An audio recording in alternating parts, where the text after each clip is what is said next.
Hi friends, welcome back to Vijis school cooking. எல்லாரும் எப்படி இருக்கீங்க? சேஃபாக இருக்கீங்களா?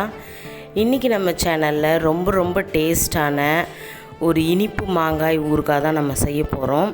இந்த டிஷ் யாராருக்கெல்லாம் ரொம்ப பிடிக்கும்னு மறக்காமல் கமெண்ட்ஸில் வந்து ஷேர் பண்ணிக்கோங்க. ஏன்னா இது வந்து ரொம்ப ஒரு ட்ரெடிஷ்னலான ஒரு டிஷ்ஷுன்னு சொல்லலாம். ரொம்பவும் ஈஸி. ஒரு மாங்காவும் சர்க்கரை இந்த பொருள் இருந்தாலே போதும். இதை வச்சு நம்ம சூப்பரான ஒரு இனிப்பு மாங்காய் ஊறுகாய் செய்யலாம். இப்போ வாங்க ஃப்ரெண்ட்ஸ், இந்த சூப்பரான இனிப்பு மாங்காய் எப்படி செய்யலான்னு வீடியோக்குள்ளே போய் பார்க்கலாம். வீடியோக்குள்ளே போகிறதுக்கு முன்னாடி நம்ம சேனல் இப்போ தான் நீங்கள் புதுசாக பார்க்குறீங்கன்னா வீடியோ ஸ்கிப் பண்ணாமல் பார்த்துட்டு சப்ஸ்கிரைப் பண்ணிக்கோங்க. நான் வந்து நல்லா துருவின மாங்காய் 1 கப் அளவுக்கு எடுத்திருக்கேன். நல்லா பச்சை காயாக இருந்தால் இன்னும் டேஸ்ட்டாக இருக்கும். இது கூடயே நீங்கள் 1 கப் அளவுக்கு துருவின மாங்காய் எடுத்திங்கன்னா அதே கப் அளவுக்கு சர்க்கரை சம அளவு எடுத்துக்கோங்க. நீங்கள் சர்க்கரைக்கு பதில் வெல்லம், நாட்டு சர்க்கரை இதெல்லாம் கூட சேர்த்துக்கலாம். வெல்லம் சேர்த்து செய்யும்போது ரொம்ப டேஸ்ட்டாக இருக்கும். இப்போ நான் ஸ்டவ் ஆன் பண்ணலை. கடாயில் வந்து துருவின மாங்காவை சேர்த்துருக்கேன். கூடவே 1 கப் அளவுக்கு சர்க்கரை சேர்த்துருக்கேன். இப்போ இது ரெண்டுத்தையும் நாம் நல்லா வந்து மிக்ஸ் பண்ணிகிட்டே இருக்கலாம். ஸ்டவ் ஆன் பண்ணலை, ஆன் பண்ணாமலே நீங்கள் வந்து மிக்ஸ் பண்ணிக்கோங்க.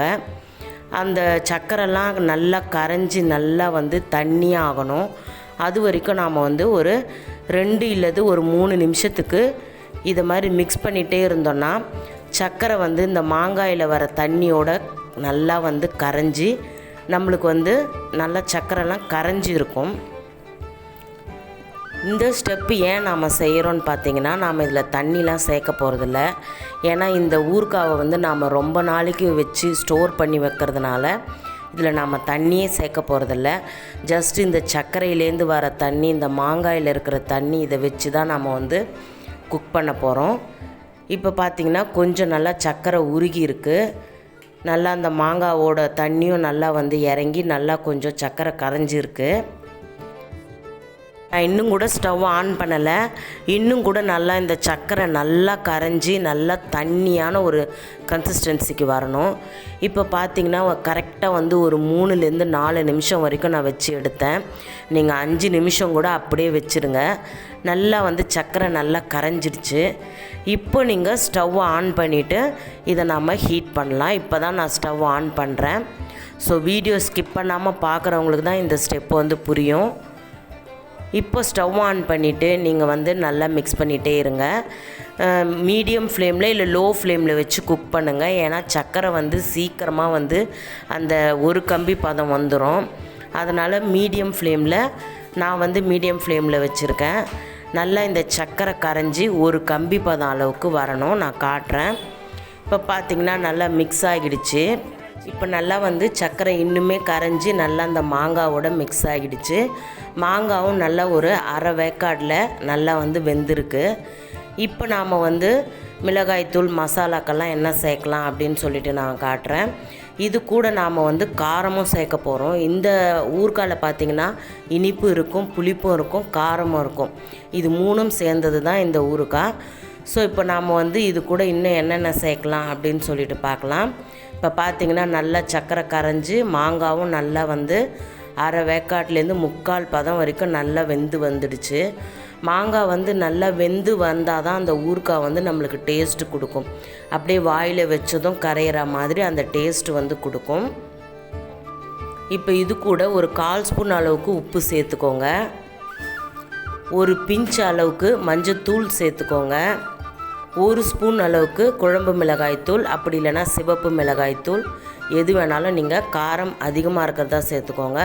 ஏன்னா நாம் வந்து இதில் ஏற்கனவே மாங்காய் வந்து புளிப்பு, அதனால் காரம் கொஞ்சம் அதிகமாக சேர்த்திங்கன்னா அந்த புளிப்பும் காரமும் நம்மளுக்கு வந்து பேலன்ஸ் ஆகிடும். கூடவே நம்ம சர்க்கரை சேர்த்துருக்கிறதுனால இனிப்பும் கிடைக்கும். ஸோ 3 டேஸ்ட்டும் கலந்தா மாதிரி நம்மளுக்கு கிடைக்கும். ஒரு அட்டகாசமான டேஸ்ட்டாக இருக்கும். இதெல்லாம் இந்த இனிப்பு புளிப்பு மாங்காய் வந்து எத்தனை பேருக்கெலாம் பிடிக்கும், எத்தனை பேர்லாம் சின்ன வயசில் சாப்பிட்ருக்கீங்க அப்படின்னு சொல்லிட்டு கமெண்ட்ஸில் என்கிட்ட ஷேர் பண்ணிக்கோங்க. நானும் சின்ன வயசில் சாப்பிட்ருக்கேன். எனக்கும் ரொம்ப பிடிக்கும். இப்போ பார்த்திங்கன்னா இந்த ஒரு கம்பி பதம் நான் சொன்னேன் இல்லையா, அது பார்த்திங்கன்னா அதை வந்துடுச்சு பாருங்கள். நம்ம 2 விரலை இதை மாதிரி அழுத்தி பிடிச்சி எடுக்கும்போது ஒரு கம்பி மாதிரி வரும். இதுதான் வந்து ஒரு கம்பி பதம்னு சொல்லுவாங்க. இப்போ நம்ம ஸ்டவ் ஆஃப் பண்ணிவிட்டு இதை ஆற வச்சுட்டு ஒரு கிளாஸ் பாட்டிலில் சேர்த்துக்கலாம். ஒரு கிளாஸ் பாட்டிலில் நீங்கள் சேர்த்துட்டு நீங்கள் வந்து எவ்வளோ நாள் வேணாலும் நீங்கள் இதை வெளியவே வச்சுக்கலாம். ஃப்ரிட்ஜிலலாம் வைக்கணும்னு அவசியமே கிடையாது. வெளியவே வச்சுட்டு நீங்கள் வந்து சாப்பிடலாம். இது வந்து ரைஸ்க்கெலாம் நல்லா இருக்காது, சப்பாத்திக்கு ரொம்ப ரொம்ப டேஸ்ட்டாக இருக்கும். நீங்கள் வந்து இந்த ஜாமு, இந்த சாஸ், டொமேட்டோ சாஸு, கெச்சப்லாம் வந்து எதுக்கெலாம் நீங்கள் யூஸ் பண்ணுறீங்களோ அதுக்கு ஆல்டர்னேட்டிவாக நீங்கள் இந்த மாங்காய் ஊறுகாவை வந்து இனிப்பு ஊறுகாவை வந்து நீங்கள் டேஸ்ட் பண்ணி பாருங்கள். ரொம்ப டேஸ்ட்டாக இருக்கும். சப்பாத்திக்கு, இந்த ப்ரெட்டுக்கு, தோசைக்கு கூட நல்லாயிருக்கும். இந்த இனிப்பு மாங்காய் டிஷ்ஷு பார்த்திங்கன்னா நார்த் இண்டியன்ஸ் தான் பொதுவாக வந்து வெயில் சம்மர் சீசனில் வந்து மேங்கோ சீசனும் இருக்கும். அப்போ மேங்கோ வாங்கி அவங்க வந்து இது மாதிரி செஞ்சு ஸ்டோர் பண்ணி வச்சுக்குவாங்க. அவங்க வந்து சப்பாத்திக்கெலாம் வந்து இது மாதிரி தான் தொட்டு சாப்பிடுவாங்க. இது வந்து நார்த் இண்டியன்ஸ் தான் ரொம்ப ஃபேமஸ். இது அவங்க வந்து பார்த்திங்கன்னா வெயில்லே வந்து இந்த டிஷ்ஷை செய்வாங்க. நம்ம வந்து எப்படி ஹீட் பண்ணுறோம் அது மாதிரி அவங்க வந்து மாங்காய் கூட சர்க்கரை சேர்த்துட்டு இல்லை வெல்லம் சேர்த்துட்டு வெயிலில் வச்சு எடுப்பாங்க. அது ஒரு 10-15 நாள் வச்சு எடுத்துகிட்டு நம்ம ஊறுகாய் எப்படி செய்வோமோ அதை மாதிரி அவங்க செஞ்சு ஸ்டோர் பண்ணிக்குவாங்க. நம்ம வந்து இன்ஸ்டண்ட்டாக வேணும் அப்படின்றதுனால இப்படி செய்கிறோம். நம்ம ஊரில் வந்து இதை வந்து மாங்காய் பச்சடின்னு சொல்லுவாங்க. நிறைய பேருக்கு தெரிஞ்சிருக்கும்னு நினைக்கிறேன். ஸோ ஃப்ரெண்ட்ஸ், இந்த வீடியோ கண்டிப்பாக உங்களுக்கு பிடிச்சிருக்குன்னு நினைக்கிறேன். பிடிச்சிருந்தா இதுக்கு ஒரு லைக் பண்ணுங்கள், உங்கள் ஃப்ரெண்ட்ஸ் ரிலேட்டிவ்ஸ்க்கு ஷேர் பண்ணுங்கள், அண்ட் மறக்காமல் கமெண்ட்ஸ் பண்ணுங்கள். நெக்ஸ்ட் வீடியோவில் சந்திக்கிறேன். until then bye from Vijis.